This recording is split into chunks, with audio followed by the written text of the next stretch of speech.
കേട്ട് പൂവായി വിരിഞ്ഞപ്പോൾ അത് പറിച്ചെങ്ങോ നീ യാത്രയായി.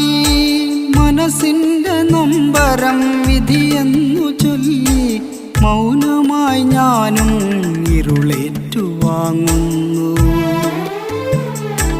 മൗനമായി ഞാനും ഇരുളേറ്റുവാങ്ങുന്നു.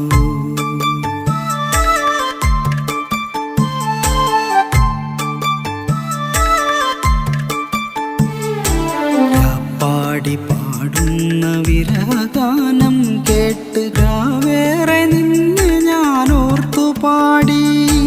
ഹൃദയത്തിൽ നീ തന്ന നിറദീപമിന്ന് കരിന്തിരിയായെന്നിൽ കത്തിയമരു.